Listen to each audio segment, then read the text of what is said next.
parciales, etc. Y entonces ya caían en el apartado de demencias. Entonces, una demencia consiste en la pérdida de algunas de estas funciones, de dos de esas funciones, que el paciente pierda la memoria o la capacidad visoespacial. Entonces, estas dos son las que a veces son las que primero se manifiestan en la gente. De repente no saben dónde están, de repente no saben quiénes son las personas, o se les olvidan las cosas. Y de las tres formas de memoria, la remota, la actual y la capacidad para aprender cosas, la que primero te afecta es la de la memoria remota, actual. Entonces, por eso muchos de los mini-menta que ustedes hicieron a personas de edad avanzada, más de 80 años, pues ustedes encontraban que se acordaban bien de lo que estaban haciendo ahorita, de la pastilla que habían tomado en la mañana, de lo que habían tomado en la mañana, pero no se acordaban de cosas así que de dónde dejaron las llaves, se les olvida dónde hicieron cosas actuales. Entonces el paciente puede tener amnesia, entonces no recuerda cosas, puede tener desorientación, no sabe dónde está, no sabe la hora, el mes, etc. Puede tener apraxia. ¿Qué cosa es la apraxia? Sí, praxis. No sé, si acabamos de ver las funciones superiores. ¿Qué cosa es la apraxia? La apraxia. Movimientos motores.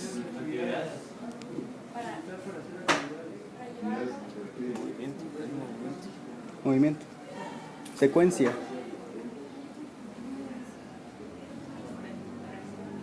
¿Qué sí es?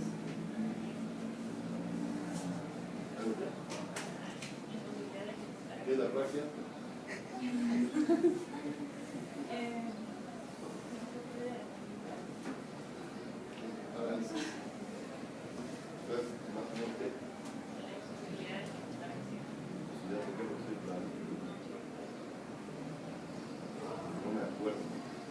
Entonces, acuérdense que la fórmula cinética, y eso lo que voy a hacer, reconozco el objeto con el que lo voy a hacer, reconozco lo que tengo que hacer y después tengo la disposición de hacerlo. Llego al baño, tengo necesidad de lavarme los dientes, quiero lavarme los dientes, reconozco el cepillo dental y recuerdo los movimientos que tengo que hacer de arriba abajo, de abajo arriba, etc. Y consiste en la praxia en que casi lo hago automáticamente. No tengo que estar pensando mucho, puedo estar con una mano con el teléfono y con otra cepillándose los dientes porque ya dominan y recuerdan toda esa fórmula cinética. Entonces, eso también lo pierden los pacientes con demencia. La otra, los cambios de conducta. Cambios de conducta, pues de ir de euforia, depresión, etc. Las clasificamos en corticales. Entonces, ¿a qué se refiere cuando yo digo corticales? La corteza. ¿Y la corteza qué cosa hace? Es motora. Bueno, depende de qué cosa. Depende de qué cosa hace. Depende de qué corteza sea. Entonces, la corteza hace todas las funciones que le pasamos acá. La frontal es motora, la parietal somática, etcétera, principalmente, ¿no? Entonces, corticales, un trastorno cognitivo, entonces tienen diferentes afasias. Afasia, en la corteza no se integra la información, el área de Wernicke es de lógica y el área de Broca motora. No hay conexión. Trastorno motor, no, o tardíamente. ¿Por qué no hay trastornos motores? Porque no está afectado la corteza motora. Entonces, ¿cómo se manifestarán los trastornos motores corticales en una demencia? Cuando se afecta la corteza Con motora. cuál de las cosas que vimos en la diapositiva anterior empezarán a manifestarse los trastornos corticales. Ataxia. La afasia se empieza a manifestar con amnesia, con desorientación, con cambios. Ahí ustedes empiezan a ver que tiene afasia. Sí. No sabemos si es porque no entiende lo que decimos, no sabemos si no es porque se lo entiende y no lo puede hacer, pero así que está medio atrasadito ahí. El trastorno motor, no, tardíamente. ¿Cómo se manifiesta? ¿Dónde lo notamos? ¿En la marcha? La apraxia. La praxis, el paciente no identifica las cosas que tiene que hacer. En la praxis. Subcorticales, entonces están en las conexiones. Disartria. ¿Por qué la disartria en las subcorticales?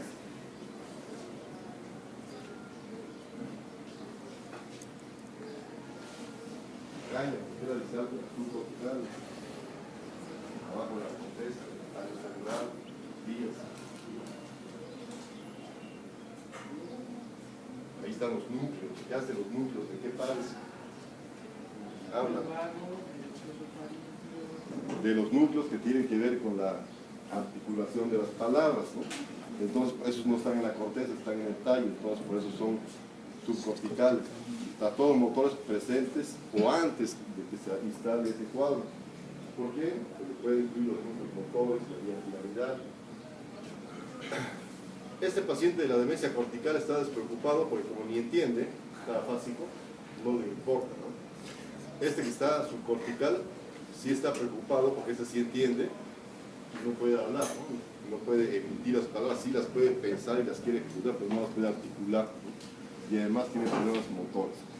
Y cuando son mixtas, pues es todo un desorden, ¿no? Una mezcla de las dos combinaciones. ¿Qué tengo que evaluar al principio?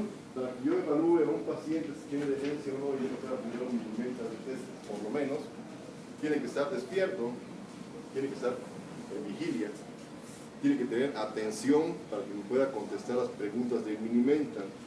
Si no las puede contestar, entonces empezaré a ponerle malas y saldrá con demencia. Tiene que saber los nombres de las cosas. O sea, tiene que ser una persona no un niño que todavía no sabe cómo se llaman algunas cosas, sino tiene que ser una persona que sí sepa las cosas para que yo lo pueda evaluar. Si es un niño, tendré que buscarle la forma de evaluar. Tiene que escribir al dictado. Entonces yo le tengo que dictar y tiene que estar escribiendo cosas que yo le dicto. Eso le voy a evaluar. Tiene que estar orientado en el tiempo y en el espacio y tiene que copiar formas tridimensionales como la que tenía el mini-mental test. Entonces, con esas cosas que aplican ustedes en el mini-mental test, yo puedo evaluar si el paciente tiene o no demencia. A grandes rasgos, por supuesto. Denominación y escritura. Entonces yo le pido al paciente que me diga cómo se llama y le pido y le señalo objetos, una silla, un lápiz, etcétera, o la capital de algún país, de algún estado, el nombre de un presidente, etcétera. Entonces, ¿cómo se llama el presidente de Azerbaiyán?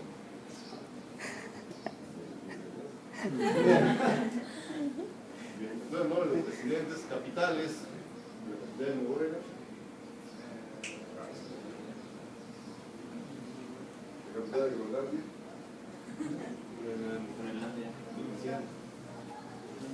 entonces tienen que ser gente culta también la que... Entonces, si a tiro no saben de esto, estudian medicina y van en tercera, entonces pregunten mejor nombres de objetos, ¿no? A ver si así dan, ¿no? Como se llama la silla, el lápiz, cosas así. Que diferencia entre una botella de todo es una etiqueta roja, eso, inmediatamente. Dicta al paciente frases complejas, simples o palabras sueltas en ese orden para que las escriba. Entonces, estas dos funciones se afectan precozmente. ¿Qué quiere decir precozmente? Inicialmente, muy rápidamente. Es lo primero que puede empezar a manifestar el paciente. Entonces empieza a no reconocer cosas, a no acordarse de cosas y a tener problemas para la escritura de palabras. Entonces así empiezan con demencia. Así que tengan cuidado, hagan su mental test por lo menos cada 6 meses. Apraxia constructiva. ¿Se acuerdan que en el mini-mental hasta abajo dibujaron un pentagonito que tenía que repetir? Bueno, y que estaban dos encimados. Entonces ahí lo que tratamos de hacer es una representación tridimensional para que el paciente no le califiquemos qué tal dibuja, sino si puede establecer la relación entre los dos elementos gráficos. Para dónde está la punta, para dónde está la base, el otro está acostado y puede más o menos repetirlos, por lo menos en la misma posición. Entonces, que copia el dibujo. Pueden ser esos dos pentagonitos que están ahí, o puede ser una casita, un árbol, etcétera, no cosas no muy complicadas. También esto se presenta precozmente. y a veces es el primero y único síntoma que existe durante mucho tiempo en un paciente que está haciendo demencia.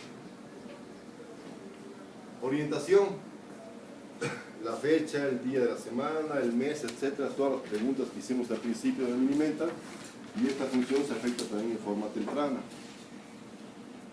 ¿Cuáles son las causas de la demencia cortical, de la demencia subcortical y las mixtas? La cortical, el Alzheimer, es la causa número 1. Sin embargo, en México, esta enfermedad la han diagnosticado como Alzheimer, pero no cumple con los requisitos. Entonces se supone que esta enfermedad es exclusivamente de un grupo de personas europeas y que aquí hay parecidas a las demencias, pero no cumplen con los requisitos. Sin embargo, les llaman Alzheimer porque no saben cómo se llama, le ponen un nombre.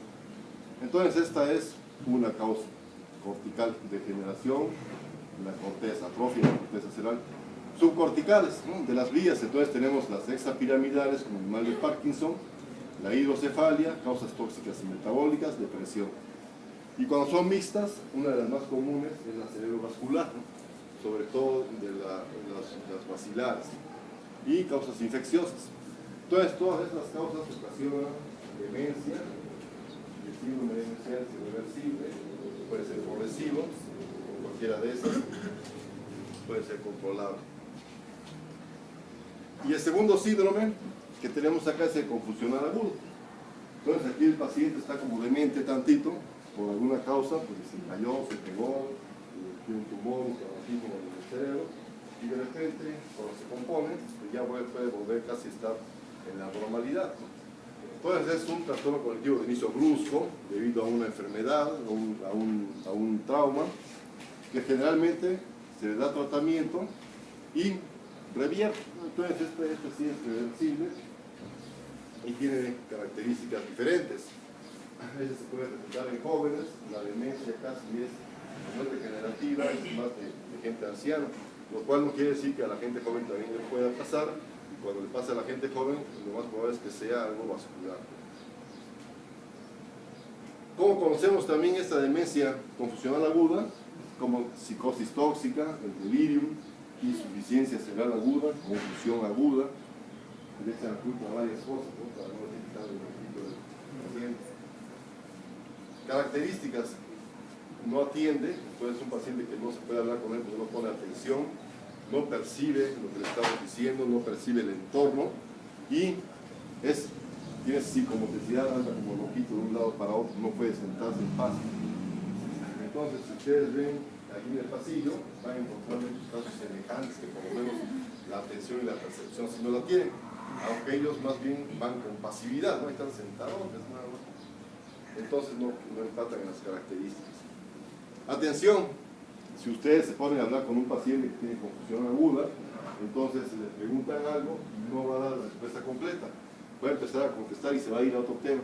Entonces eso es parte de su inquietud que trae. Discursos fragmentados, va a empezar a hablar y de repente se para y es otra cosa, o se le da y se va, o se le pierde el equilibrio. Múltiples ideas, va a empezar a decir de una cosa, se va a ir para la otra y va a empezar a hablar de diferentes temas y parece acelerado, excitado, todo quiere hacer rapidito. Entonces, por eso no atiende. Entonces, si el paciente yo le pregunto, oiga, ¿qué le pasó? Se cayó, tuvo un accidente, se cayó, ¿qué le pasó? Entonces va a empezar a platicarme de varias cosas y se va a saltar a otras y así va a estar. Entonces no se concentra en una idea. Percepción, aquí es muy importante porque perciben imágenes deformadas, ilusiones se llaman, cuando el paciente percibe imágenes deformadas, se llama ilusiones, así que cuando ustedes tengan la ilusión de ver a su novio, acuérdense que son imágenes deformadas. A ver, en algunos casos sí están. O inexistentes, cuando no existe, cuando ven el bulto deformado, es una ilusión. Cuando ven cosas que no están, es una alucinación. Entonces, generalmente estos pacientes tienen ese tipo de trastornos y generalmente en la noche aumenta más. En la noche no pueden estar acostados y durmiendo, se levantan, se van, se paran, se acuestan y luego gritan y se desesperan porque ven cosas. Bien, entonces son visuales, las alucinaciones son raras las auditivas. Esa es una característica del constitucional agudo.